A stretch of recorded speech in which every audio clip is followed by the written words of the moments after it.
Welcome to Channel 17, the Town of Colonie Government Channel.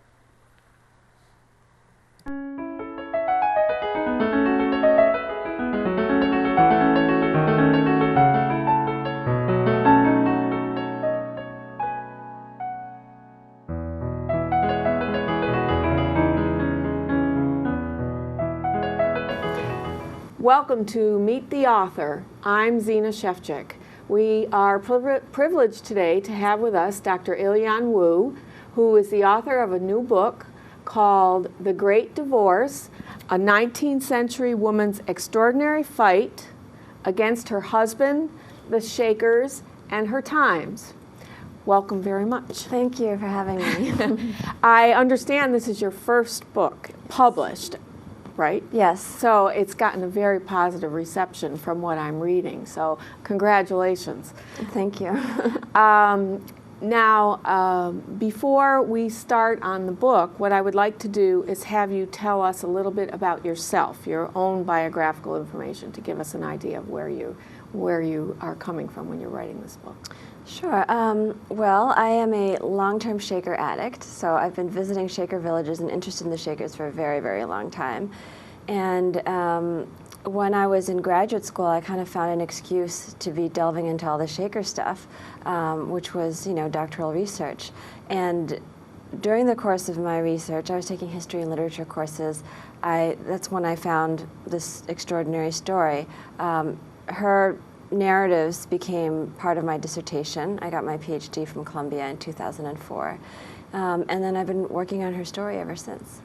So you called yourself a Shaker addict. Very much so. So maybe you can explain your attraction and how it started. Well, it began as a family experience, and maybe that kind of explains why I've written kind of a family story here. My parents, who are very design obsessed, and that's just really to put it mildly, they would... You said, I did read that one of your parents was an architect, Yes. is an architect. My father's an architect and my mother's a pianist. And they've always loved like historical, quirky things, and especially design-related things. So they would bring me and my brother to the Shaker village as a child, mostly the Canterbury Shaker village in New Hampshire, but also there's another one in the Berkshires, the Hancock Shaker village. And they would look at all these, beautiful tables and the baskets and, dippers and all sorts of great gadgets. And especially at Canterbury, we were told these amazing stories about the Shakers, there being so many of them, and all the sacrifices that they made. And there was one woman at that time, a last Shakeress in that village, who would just come out and kind of peek and say hi every once in a while. It was a very rare sighting. And seeing her, and hearing about, let's say, the little girl in the schoolroom who had a tendency to look west too much, where the boys were, these little anecdotes, I think, really got me imagining what it would be like to live this life. And especially coming at it, coming to these villages with my family and, holding my parents' hands and looking around and imagining what it would be like not to be able to hold my parents' hand and to be, separated from my family members.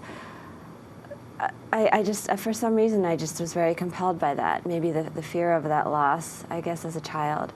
And then later, as I became a teenager, imagining it would be like never to have a boyfriend or never to get married. The question of what the Shakers gave up, I think, is what really intrigued me from the start. All right, so it wasn't so much what a lot of the myth is about Shakers in the sense of them being a simple, plain, calm, organized, lovely environment. You actually were responding to the negative side, or what you talked about, giving up, having to give up the sacrifices of the Shakers, rather than the simple life that they talked about, or that were presented. I did, because you see this beautiful idyllic life, and there was a lot that compelled me about that too. I think there's a lot to be admired about what the Shakers strove for, sort of a perfection of the soul, and to me that was a really wonderful idea. At the same time, even as a small child, wanting things and holding on to things, whether it's family or your doll or you know, whatever it is. It was really, it was hard for me to wrap my mind around those sacrifices. So I was compelled, I think, by the contrast. So that's contrast. So you wanted to, when you got into graduate school, you decided you wanted to delve even more into that idea of sacrifice for a greater good or a safer safe environment. I know that one of the things that was of interest to me when I was reading the book was you were talking at different points about who would be attracted to this life, who would benefit from joining such a sect. And would you talk about that a little bit? Yeah, I mean, I think a lot of people, especially in the middle 19th century, and actually now, people make jokes about the Shakers all the time, you know, that it would attract people who are kind of despondent or vulnerable or weak and you know, didn't have much going on for them in the world. But that really wasn't true either. I mean, the Shakers did offer tremendous opportunities, especially for women in the early 19th century. And I think there was a lot that was compelling about that way of life. There were certainly these sacrifices, to be sure, but if you imagine that in the early 19th century, a woman, let's say like Eunice Chapman, in an unhappy marriage, or let's say abandoned or struggling or widowed or struggling to support her children, you know, in the outside world, she's considered a second-class citizen or a non-citizen. When she's married, she doesn't have these rights that we, you know, that we all enjoy very much now.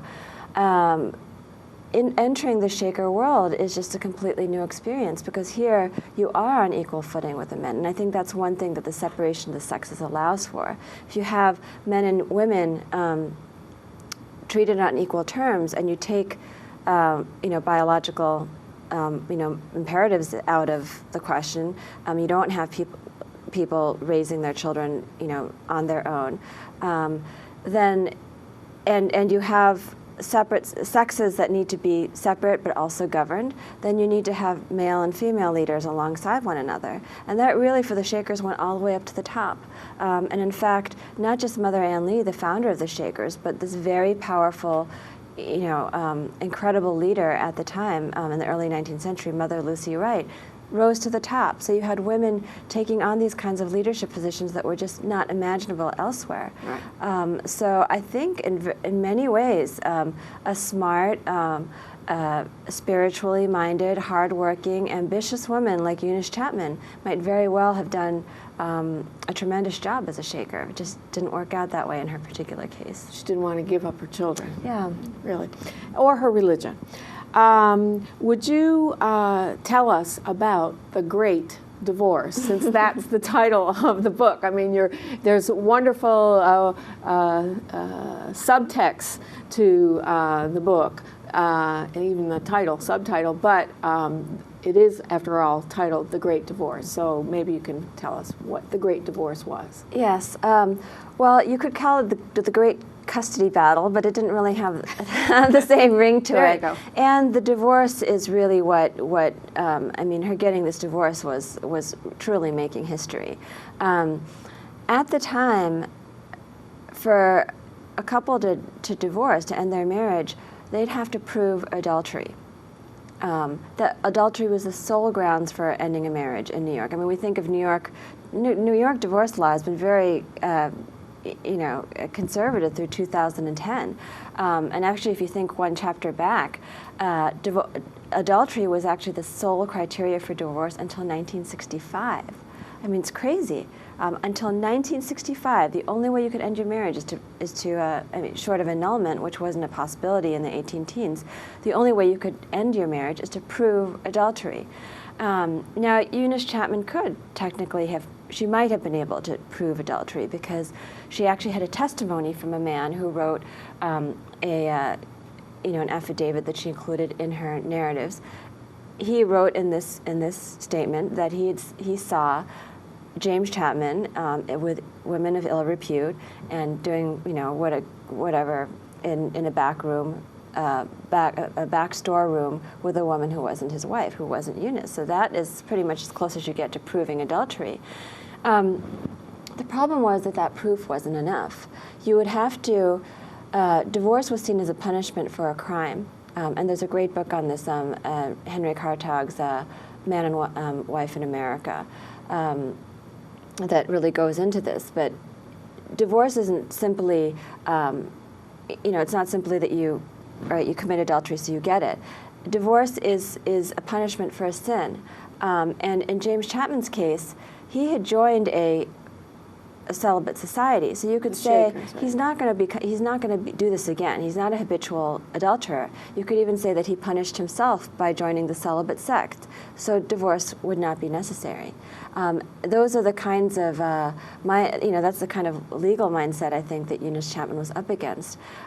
So in order for her to get a guarantee for a divorce, she had to go around the existing laws, and for her, the best chance of doing that was to get a special act of relief from the New York State Legislature. So what ultimately she wanted was custody, right? But she also needed this divorce in order to break herself freely from her husband, to whom she was utterly beholden.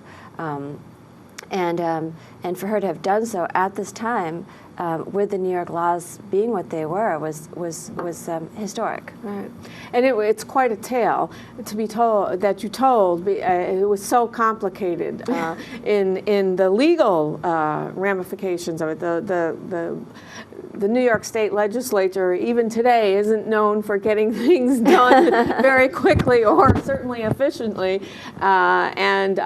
so it's fascinating, and I see why it really is a big social historical event. This single divorce that was issued by is it decree? I don't know. It's actually a special act. It's a special act that the New York State Legislature passed. And would you talk a little bit about how difficult it was for Eunice Chapman to deal with the members of the New York State Legislature? Because I was fascinated by the fact that they didn't have offices. They didn't have their own offices. No. So would you talk a little bit? I mean, the Capitol was just kind of a jumble at this point. I mean, it was a much smaller building. It's certainly not the grand edifice that's there now.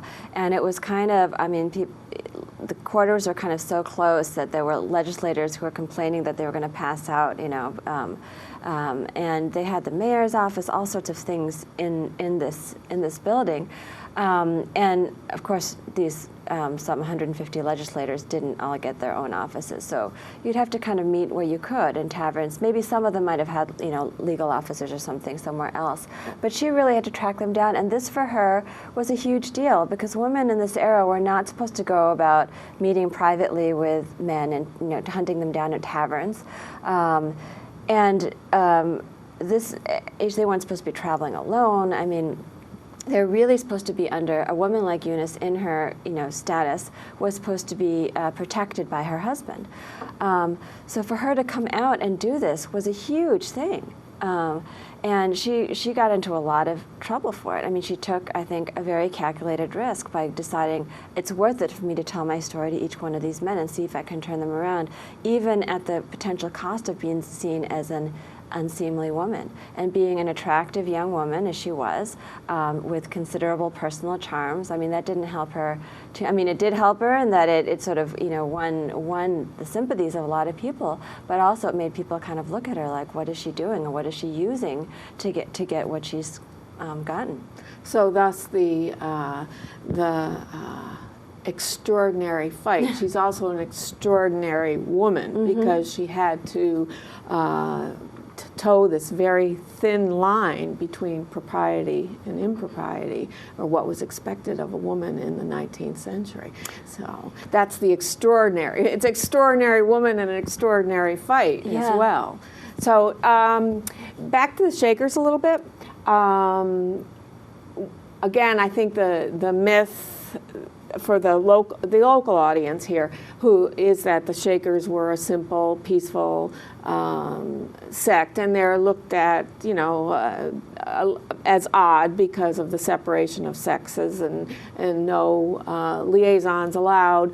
But back then, in the early 1800s, what was the perception of the Shakers? Well, there was some of this actually, exactly the way you described it. I mean, some people, you see the Shakers coming into market, they come in with their wagons and their broad-brimmed hats. They looked kind of unfashionable because hats were not supposed to be that big. They were supposed to be much narrower at the time, and they had these odd-legged pants, and I mean, you could tell that they looked different. But you also saw that they looked clean, and they brought wonderful produce and combs and pails and buckets and all these things for sale. And this was a time in Albany where there were hogs running around in the street. I mean, tons of them, and they really were the waste management animals of the early 19th century. They would eat the trash. People would throw stuff out the window. It was not clean, not clean by our standards. And the Shakers, in contrast, you go to their world, you go to their roads, and as soon as you know when you set foot into Shaker territory, because the roads are clean. I mean, there are no twigs, no branches. Somebody's cleaned it all off, and people would say that it was as if you could eat your meals off these roads. They were so neat. So you associate the Shakers with cleanliness and with order, with good food, with good products, things that last. So there was very much of that coming into play in the early 18 teens. At the same time, the Shakers were vulnerable, and in some way you could say precisely because of that, seeming perfection, because people wondered. This was a time between the War of 1812 and the Panic of 1819, a time of tremendous upheaval in this country. There was a lot of sort of financial speculation going on. A lot of people were losing money. The debtors' jails, people were going to jail at this time for debt, overflowing. A lot of people weren't getting enough food to eat. There was weird stuff going on with the weather. There's a year without a summer. There were summers where there was snow on the ground in Albany, all sorts of strange things. That is.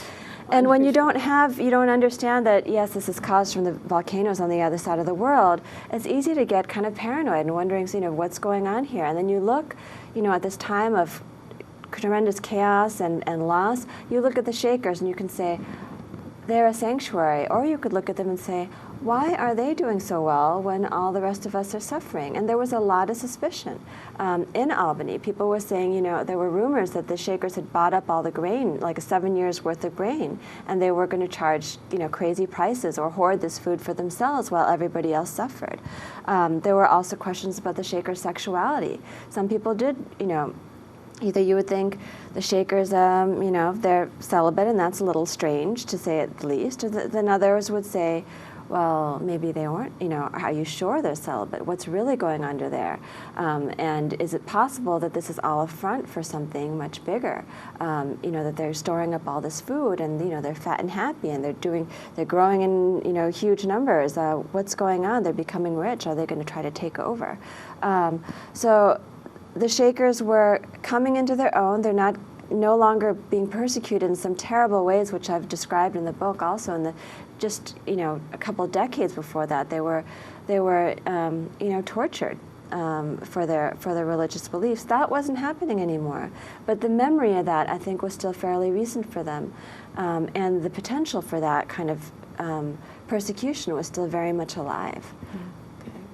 All right, I have to say that I am one of the people in the area who knew a little bit about the Shakers, but very little. I had visited the Hancock Village and the beautiful round barn, and I knew a little bit. Obviously, it's in our backyard. The Watervliet Shaker remnants are here, so we are all, and we have quite a good collection of material about the Shakers in our library here. But I think this is very illuminating about the whole sect, their entire history in America, and but I want to also talk a little bit about how it's written, because it really is written so well, it is like a piece of fiction. It was to me in my reading that it was so easy to read, and I read on your website that you you consider your interests, your main interest, to be storytelling and history. And it's obvious to me in this book, and that's why I was very interested in it, and I highly recommend it to our audience. Would you talk a little bit about what storytelling means to you, and how you've pursued it in the past and how you hope to pursue it in the future? Oh, well, first, thank you very much for, it's really kind of what I was going for, is to have a fast-paced read, and it's really gratifying to hear, that you enjoyed it. I was coming from an academic background, and academic writing is pretty much the opposite, and that you start with an idea, an argument, and then you sort of prove it in this thesis or paper or whatever.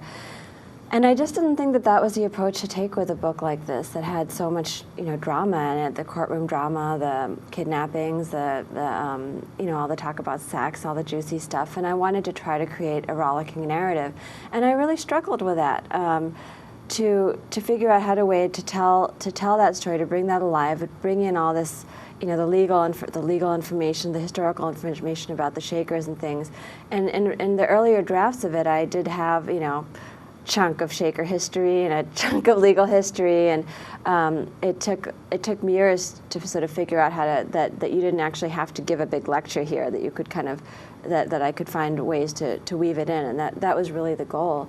And for me, that was, I think, going back to the story and always hanging everything on the story. That's what really I found worked, to focus on what the main storyline was, and everything else. I guess one thing my editor had told me was that this idea of a slow release, that instead of dropping the history segment in here, that you tell readers at various stages what they need to know, and that for me was a real sort of eureka moment, being told that because again, this is the opposite of academic writing. Only as much as you need to know at various points, and I think that's what really helps to sustain the story. You said your editor helped you with that concept. Did you ever actually do any creative writing, fictional work, or did you study it? Is that something that you never really tried? Actually, that was my first love. Just as I had kind of to try to untrain my academic writing, I had to train myself into academic writing as well. My original interest was in creative writing, and I actually studied, my first creative writing teacher was Don Faulkner at the New York State Writers Institute here in Albany. So when I was an undergraduate, I took several creative writing classes. I studied playwriting also, and was really more interested in novels and films and plays, I think, than I was critical writing until I got to grad school. Okay, well, I did see again on your website you talked about dramatic readings of this book and getting actors, and there were intimations of a film. So obviously you are interested in the broader storytelling features of history. So you took 10 years to birth this in a way. Was that including your dissertation writing? Yes, and it wasn't 10 years, that exclusively with the story. 12 years ago is when I first came across Eunice Chapman's sensational narratives, and that's what sort of just jolted me out of my seat and made me think that I wanted to do something with her story. But then I was in graduate school. I left graduate school for a while. I came back, all sorts of things, I was not encouraged to write a Shaker dissertation by anybody at Columbia. Well, actually, Professor Eric Foner, in whose class I actually came across this narrative, was always encouraging of the interest. But I was told that writing about such a narrow topic was really shooting yourself in the foot when you go on the job market and things. And I actually never ended up going on the job market. After 9/11.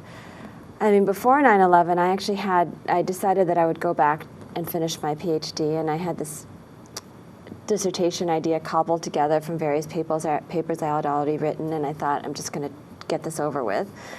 And then after that event, I just remember thinking, I just don't want to waste a single. I was going to spend a year or two writing something I didn't care about, and I thought, I'm just going to do this. And I think my main advisor must have had some kind of change of heart too, because when I said, I'm going to write this down, he said, okay. So that's the moment at which I really sort of started dedicating myself to these anti-Shaker narratives, hers as well as several others. And I finished that work in 2004, and that's when I finished my PhD is really when I began actively writing this story. So in terms of hard writing, maybe it's been about 6 years. 6 years, okay. Yeah. So are you do you already have an idea for your next book, or are you just enjoying the experience of promoting and marketing and talking to other people about the book? I do have some ideas percolating, but it's been a big it's been a lot more time consuming than I ever imagined, actually, presenting the book, and a lot more fun. As you mentioned, I've been doing these dramatic events with actors who are reading these, terrifying and heartbreaking and moving passages, actual excerpts of history, that some of them I included in the book and some of them I didn't. Some of them I included by way of not translation, but by, I would sort of evoke what they said or quote in pieces. But to hear these actual letters and things, I think is pretty dramatic. And I think Eunice herself has been what's probably the most interesting character there, although there are many side characters also, because she's sort of the consummate actress. She's very petite and very fair and looks like, just lovely and almost childlike in appearance is how she's been described. But then underneath that, you have this woman who's capable of talking about violence and fire and rousing a mob, and you hear that fiery voice in some of these authentic letters. So when an audience sees this lovely, demure woman up there and reading this really tearful, heartfelt narrative that really presents her as this sort of consummate, sentimental heroine, and then a few minutes later, hears this other voice as she's, threatening the Shakers. There's a real tension there that I think that really helps to bring the material off the page. So you may be going into lots of different directions. It sounds to me like you're open to anything as far as the future and storytelling, as plays, scripts, as well as smaller events with the acting out of this book. But I do understand what you're saying, because the how extraordinary she was, given her background, which gave no indication that she would be, from my reading of it, that she would be this unusual person. So Eunice was your key then. Maybe you have to find another key, right? another person or event that really speaks to you in a dramatic way. So. When you go out, I know you've done a lot of media events in the last couple of months, and because this book it's about child custody, but it's also about women's status in the legal system of our early nation. I mean, there's lots of sub-stories to this book. What are most people interested in? Does it depend on the venue? Like last night, you spoke here at our nearby Shaker Heritage Society, and I would assume that most of the interest was about the Shakers. But are other people more interested in Eunice or women's status? I mean, how does it shake out when you No go pun to intended. No pun intended, yeah, right. One of us had to do it. I must have been back there, right. No, that's been one of the things that's been most interesting. When I went to speak at the Buffalo and Erie County Historical Society, that was right around the time of the anniversary, the 100th anniversary of the women's right to vote, and so there was an audience of women there who were definitely interested in the law and in women's rights in particular. So I spoke a lot there about And also it happened to be right around the time that New York's divorce laws were transformed. So there was really an emphasis on the legal side of the story there. But then you go to a Shaker meeting house, and that's completely different. And it's wonderful, actually. I've really loved going back into these Shaker spaces and really trying to conjure that world with a lively audience of people who are as obsessed with the Shakers, many of them as I am. And then, just yesterday, for another example, just being with students at SUNY Albany, I mean, they came away with something very different. This is a very, very different world, I think, from the one in which we live now, at least in America, legally speaking. And so they really responded to that, saying that it's not normally a book that they would pick up, but that they really sort of got a history lesson there into what is actually relatively recent history, if you look at the grand scheme of things. Then I've had other women, from other countries tell me about how the legal situation is not so different from what it is now currently in other parts of the world, and that's also been very illuminating, because the lack of rights that Eunice Chapman had in the early 19th century, that situation has transformed for us, but not for everyone. Right. There's still plenty of other countries that just do not recognize women's rights, and certainly their rights as far as their children go. Mm-hmm. So I thank you so much for being here with us today. It's been a joy to be able to talk to you about local things, that local events and situations that I know our audience will be interested in, and hope to have you here again someday. Thank you. So, and you'll have to let us know how your addiction is progressing. I will. I don't think there's a cure. Don't think there's a cure. We've been talking to Dr. Ilyon Woo about her new book, The Great Divorce, a 19th century mother's extraordinary fight against her husband, the Shakers, and her times. Thank you for being with us today.